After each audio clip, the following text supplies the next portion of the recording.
नमकीन मिक्सचर वाला।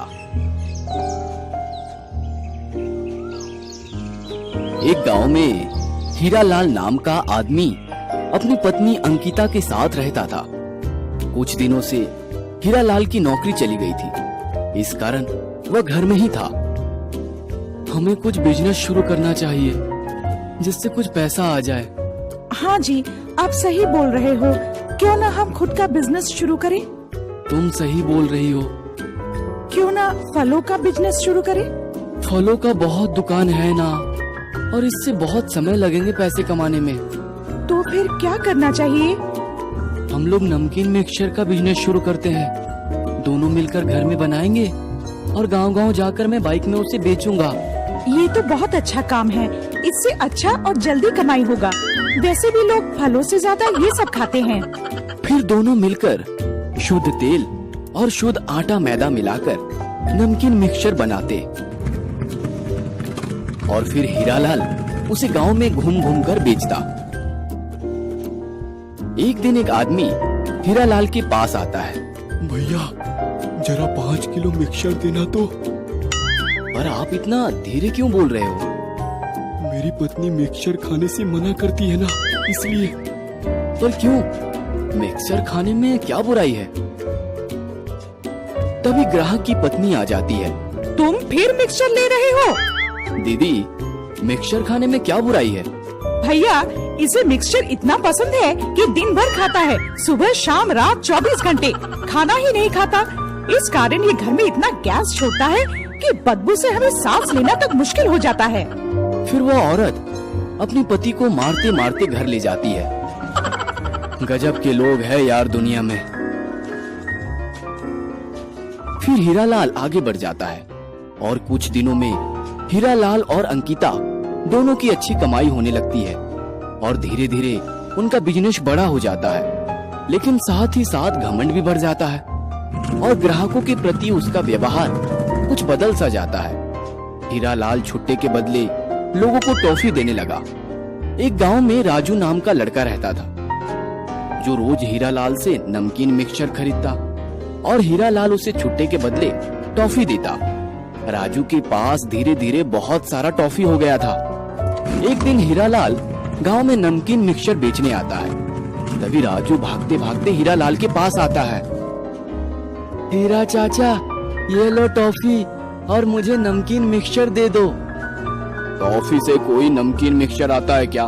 भागो यहाँ से। पर चाचा, ये तो आपका ही टॉफी है ना? बोल दिया ना, नहीं मिलेगा मतलब नहीं मिलेगा। भाग यहाँ से। हीरालाल की बातों को नजदीक में खड़ा एक बुजुर्ग आदमी सुनता रहता है। दूसरे दिन हीरालाल नमकीन मिक्सचर बेचने के लिए गांव में आता है। तभी वह बुढ़ा आदमी सोचता है, नमकीन वाले को मजा चखाता हूँ। अरे नमकीन वाले भाई, 40 का मिक्सचर दे दो तो। और 50 का नोट देता है। फिर हीरालाल बोलता है, छुट्टे नहीं है काका, 10 का टॉफी रख लो। नहीं, मुझे तो अपना छुट्टे ही चाहिए। पर काका, छुट्टे तो नहीं है ना। अच्छा, तो ये काम करो, 40 रुपए के बदले मेरा ये कच्छा और बनियान रख लो। क्या बोलते हो काका, ऐसा होता है क्या? मुझे तो मिक्सचर के बदले पैसे ही चाहिए। मुझे भी तो मेरे छुट्टे चाहिए बेटा। जब तुम छुट्टे के बदले टॉफी देते हो तब हम तो कुछ नहीं बोलते। ऐसा सुनते ही हीरालाल वहाँ से तुरंत भाग जाता है। धीरे धीरे हीरालाल के मन में और लालच पैदा होने लगा। हीरालाल और उसकी पत्नी सोचते हैं, हम लोग इतना महंगा महंगा तेल और बेसन उपयोग करते हैं, इस कारण कमाई थोड़ी कम हो रही है। क्यों ना मार्केट से सस्ता तेल और बेसन लेके आए, जिससे हमारी कमाई और बढ़ जाए। हीरालाल सस्ता और घटिया तेल और बेसन लेकर आता है और उसी से नमकीन बनाकर गांव-गांव जाकर बेचने लगता है। दोनों की कमाई बहुत बढ़ जाती है। गांव के लोग सोचते हैं कि हीरालाल के नमकीन में अब पहले जैसा स्वाद नहीं रहा। कुछ दिनों में घटिया तेल और बेसन के मिक्सचर खाकर लोगों का पेट खराब होने लगा और कुछ को फूड पॉइजन भी हो गई। सभी लोग सोचते हैं, इतने लोग बीमार क्यों पड़ रहे हैं? फिर गांव का मुखिया ओम दाऊ सभी गांव वालों को बुलाता है। इतने लोग बीमार क्यों पड़ रहे हैं? ताऊ जी, मुझे लगता है ये सब हीरा के मिक्सचर के कारण हो रहा है। ज्यादातर लोग वही बीमार हो रहे हैं जो मिक्सचर खाते थे। अच्छा, तो ये बात है। क्यों ना उसके मिक्सचर की जांच कराई जाए कि मिक्सचर अच्छा है कि नहीं। जांच में पता चलता है कि मिक्सचर में तेल और बेसन मिलावटी है। दूसरे दिन हीरालाल गांव में मिक्सचर बेचने आता है। गांव वाले उसको पकड़कर उसे खूब पीटते हैं। अरे मुझे क्यों मार रहे हो? मैंने क्या किया? अरे बाप रे। हीरालाल, वो नकली और मिलावटी सामान बेचता है, मारो इसे। और फिर हीरालाल को पुलिस के हवाले कर देते हैं।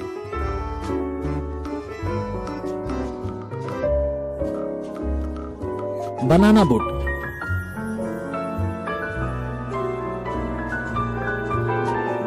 दक्षिण भारत में समुद्र के किनारे एक बहुत छोटा सा मगर बहुत खूबसूरत सा गांव था। समुद्र के किनारे होने के कारण वहाँ के लोग मछुआरे थे। गांव के सभी लोग अपना अपना नाव लेकर समुद्र में मछलियां पकड़ने जाया करते थे। उसी गांव में छोटा सा झरना भी, जिसका पानी गांव से होते हुए समुद्र में जाकर मिलता था। गर्मी का मौसम चल रहा था और कुछ दिनों बाद मछुआरों का एक बहुत ही बड़ा त्योहार आने वाला था, जिसमें सभी लोग भाग लेते थे। सभी लोग अपनी अपनी नाव को अलग अलग तरीके से सजाते और रेस लगाते थे। सभी लोग त्योहार की तैयारी कर रहे थे। कुछ लोग अपने अपने नाव को अच्छे से सजा रहे थे। उसी गांव में राहुल नाम का एक लड़का रहता था। वह एक नंबर का आलसी और कामचोर लड़का था। दिन भर घर में सुस्त मुर्गा की तरह पड़ा रहता था। तभी उसका बापू आता है। अबे ओए निकम्मे, कभी काम धाम कर लिया कर। साले दिन भर सुस्त मुर्गा की तरह पड़ा रहता है। करूंगा ना पिताजी, अभी तो पूरा जिंदगी पड़ी है काम करने के लिए। अभी मेरी उम्र ही क्या हुई है, करेंगे ना, आप चिंता क्यों करते हैं। वैसे भी एक बहुत बड़े कवि शेक्सपियर ने कहा है, आज का काम कल करो, कल का काम परसों।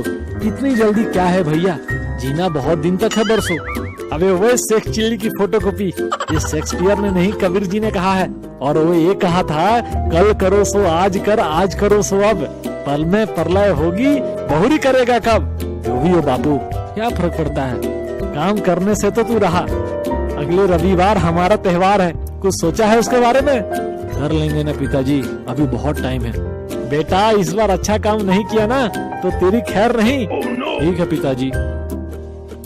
फिर वो दोनों बाहर घूमने चले जाते हैं। राहुल एक चाय के ठेले के पास जाता है, यहाँ पर कुछ लोग बैठे होते हैं। अरे वो देखो, आलसियों का राजा आ रहा है। अरे वो आलसी राहुल, क्या चल रहा है, सोया नहीं अभी तक? अभी तो 10 ही बजे हैं। अभी से तो तुझे कौन सा फर्क पड़ने वाला है। छोड़ो ये सब, क्या तैयारी कर रहे हो संडे के लिए? तुझे क्या करना है? बस ऐसे ही पूछ रहा था, बताओ ना। तो उसी दिन देख लेना। फिर बाकी सभी अपने अपने घर चले जाते हैं। कुछ तो ऐसा बनाऊंगा जिसे देख के सबकी आंखें फटी की फटी रह जाए। फेस्टिवल के 2 दिन पहले कुछ किया है कि बस टाइम पास कर रहा है? हो जाएगा ना बापू, आप टेंशन मत लो, बस रविवार का इंतजार करो। फिर वह दिन भी आ जाता है जिसका लोगों को बेसब्री से इंतजार था। सभी लोग अपना अपना नाव लेकर वहाँ पहुँच जाते हैं। तभी एक बहुत बड़ा केला चलता हुआ आता दिखता है। सारे लोग देख के हैरान हो जाते हैं कि इतना बड़ा केला कहाँ से आ रहा है, और देखते हैं कि पीछे से राहुल उसको धक्का देकर ला रहा था। अरे राहुल, ये क्या है? सरपंच जी, मैंने इस साल केले वाला नाव बनाया है। राहुल के पिता भी नाव देखकर बहुत खुश होते हैं। अरे ओ आलसी, ये क्या बना लाया? ये बस दिखाने का है या चलता भी है? देख लेना या क्या करती है। कुछ टाइम बाद इस साल की प्रतियोगिता में कुछ बदलाव किए गए हैं। पहले सजावट के हिसाब से इनाम मिलता था, पर इस साल से आपको इस नाव में जाकर कुछ मछलियां भी पकड़ के लाना होगा। जो सबसे पहले आएगा उसे फर्स्ट इनाम मिलेगा। और हाँ, अगर आप चाहो तो एक और आदमी ले जा सकते हो। अरे ओ राहुल, अब क्या करेगा? तेरा ये खिलौना पानी में जाते ही टूट जाएगा। ये तो पानी में उतरने के बाद ही पता चलेगा। फिर कुछ समय बाद रेस चालू होता है। 1, 2, 3 और सभी जल्दी जल्दी नाव चलाने लगते हैं। और उधर राहुल भी अपने पापा के साथ निकल जाता है। कुछ दूर में आप क्यों आए हो पापा? आपके आने से वजन बढ़ गया ना? अरे आलसी, क्योंकि मुझे तुझ पर भरोसा नहीं था। अगर नहीं आता तो तू अभी भी शुरुआत में ही आता होता। सभी लोग नाव लेकर समुद्र में जल्दी जल्दी पहुंच जाते हैं और मछली पकड़ने के लिए जाल डालना चालू करते हैं। राहुल और उसके पापा बहुत पीछे रहते हैं। अरे जल्दी कर, लोग सब पहुंच गए हैं और मछली पकड़ना भी चालू कर दिए हैं। पापा, आपके आने से इस नाव में वजन बढ़ गया है, तो मैं क्या करूं? यह नाव एक आदमी के लिए बनाया था। हाँ, बहाने बनाना बंद कर और इधर आ, मैं चलाता हूँ नाव। इसके बाद राहुल के पापा जल्दी जल्दी नाव चलाते हैं। सभी लोग मछली पकड़ने में लगे हुए थे। राहुल और उसके पापा भी जल्दी जल्दी मछली पकड़ने लगते हैं। तभी उसके नाव में अचानक एक छेद हो जाता है। अरे ये क्या, छेद हो गया, पानी ऊपर आ रहा है। राहुल, जल्दी से पानी बाहर फेंको। बापू, मैं एक और छेद कर देता हूँ, पानी वहाँ से बाहर निकल जाएगा। पागल हो गया है क्या? दिमाग घर में रख के आ गया है क्या? तो साइड पड़ी कपड़े को मोड़कर छेद बंद करो। फिर वह छेद बंद कर देता है। थोड़ी देर में सभी लोग नाव लेकर निकलने लगते हैं। जल्दी कर रहे आलसी, सभी लोग निकल रहे हैं। थोड़े टाइम में ही ये भी मछली पकड़ के निकलते हैं और तेजी से नाव चलाते हैं। बाकी सभी लोग आगे निकल गए होते हैं। पापा, मैं नीचे से धक्का लगाऊं क्या? अरे पागल है क्या? ये समुंदर है, रोड नहीं कि धक्का लगाए। जल्दी जल्दी हाथ चला। दोनों तेजी से हाथ चलाते हैं और सबको पीछे छोड़ देते हैं। पापा, सब पीछे रह गए हैं, अब तो हम ही जीतेंगे। इतनी जल्दी खुशी मत मना, दिल्ली अभी दूर है। और वो तेजी से नाव चलाकर गांव पहुंच जाते हैं, जहां रेस शुरू हुआ था, और रेस जीत जाते हैं। बाकी सभी लोग भी पीछे पीछे आते हैं। साला ये आलसी जीत कैसे गया, वो भी अपने इस खिलौने से? इस साल का रेस खत्म होता है और इस साल रेस जीतता है राहुल और उसके पापा। सरपंच उनको अवार्ड देता है। अरे राहुल, हम तो तुमको आलसी और कामचोर समझते थे, तू तो कमाल का निकला। क्या बात है? राहुल खुश होकर वहाँ से चला जाता है। अगले दिन राहुल के पापा, अब तो रेस जीत गया है, अब क्या करेंगे इसका? सोच रहा हूँ बापू। कुछ दिन बाद गांव में कुछ लोग घूमने आते हैं और गांव में घूमने लगते हैं। तभी उनकी नजर केले वाले नाव पर पड़ती है और उसके पास जाते हैं। वह कितना यूनिक बोट है, किसका है? मेरा है साहब। बहुत अच्छा है, क्या तुम हमको इसमें तुम्हारे गांव का सैर करा सकते हो? क्यों नहीं साहब। फिर राहुल उनको नदी के रास्ते पूरे गांव का सैर कराता है। गांव के बाकी मछुआरे भी उनको देखते हैं। सारा गांव घूमने के बाद, वाह बहुत सुंदर, आज तो मजा ही आ गया। राहुल, ये लो पैसे। नहीं साहब, इसका क्या पैसे लूं आपसे? आप हमारे गांव घूमे, इसका पैसा लेना अच्छा नहीं लगता। तुम बहुत अच्छे हो। अरे राहुल, सभी जगह ऐसे घुमाने के पैसे लिए जाते हैं, ये लो अपना पैसा। और हाँ, तुम इसे अपना काम क्यों नहीं बना लेते? ये बहुत अच्छा काम है। राहुल पैसे ले लेता है और वो दोनों चले जाते हैं। राहुल ये सारी बातें अपने पिता और सरपंच को बताता है। वाह क्या बात है, बहुत सुंदर राहुल। उसके बाद सरपंच गांव के सभी लोगों को बुलाते हैं। सुनो गांव वालों, आज राहुल ने बहुत अच्छा काम बताया है। अब हमको सिर्फ मछली के भरोसे नहीं रहना होगा, हम अपना टूर का काम भी कर सकते हैं। आप लोग भी राहुल की तरह अलग अलग फलों के आकार का नाव बनाओ और टूरिस्ट को पूरे गांव का सैर कराओ। अगले दिन से गांव के लोगों ने अलग अलग फलों का आकार का नाव बनाया। धीरे धीरे बाहर के टूरिस्ट को इसके बारे में पता चला। सभी लोग उस नाव में घूमने को आए और सभी की अच्छी कमाई होने लगी। अब मछुआरे सिर्फ मछली के भरोसे नहीं रहे और वो गांव एक टूरिस्ट प्लेस बन गया। गांव के सभी लोगों ने राहुल का धन्यवाद किया और फाइनली राहुल के पापा वो बोले जिसको सबका इंतजार था, मुझे तुम पर गर्व है बेटा। और राहुल को गले लगा लिया, क्योंकि राहुल के नाव से पूरे गांव का नक्शा बदल गया। तभी तो कहते हैं एक आइडिया जो बदल गया।